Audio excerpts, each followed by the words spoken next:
Lori and Steve, Kiev could fall to Russia within days, but that depends on how Ukraine fared overnight and into Saturday morning. The battle is underway, and it is an extremely tough fight. Ukraine's military no match for that of Russia, but Ukrainians are trying. They are mounting a fight with Molotov cocktails as explosions surround them.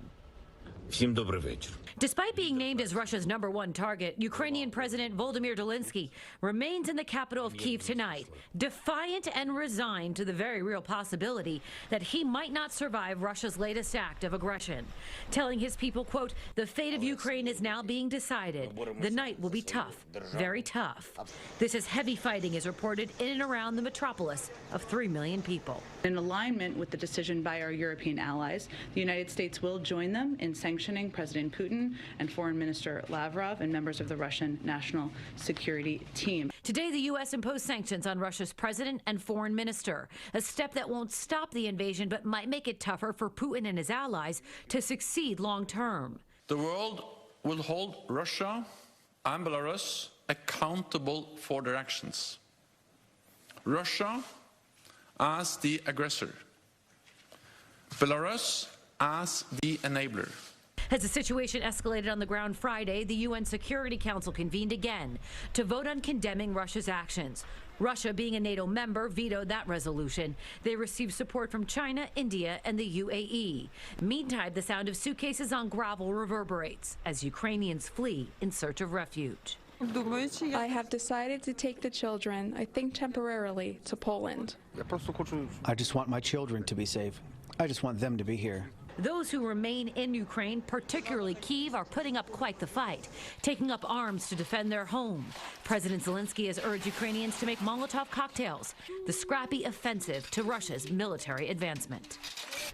Now, in the midst of the fighting, Ukrainian leaders say they are ready to discuss a ceasefire. This follows a Russian proposal to meet in Belarus to talk about a diplomatic solution. Steve and Lori. All right, thanks, Teresa. Well, it was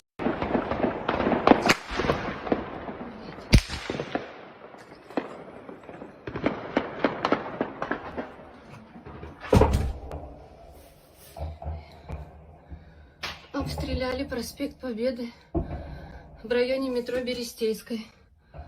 Блокпост, воинская часть. Блядь, горит все. Сумку, Коля! Поднял сумку возле тачки?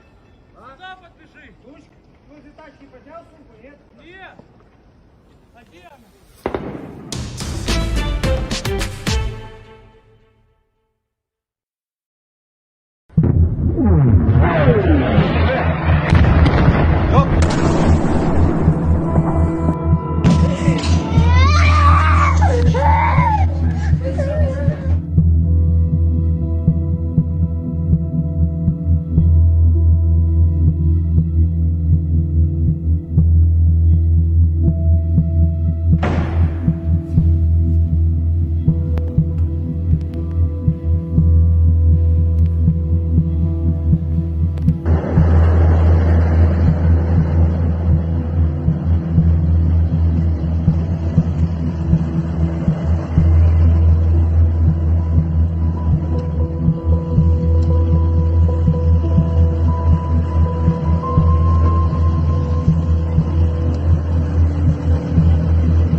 Це гриб зривний, боже.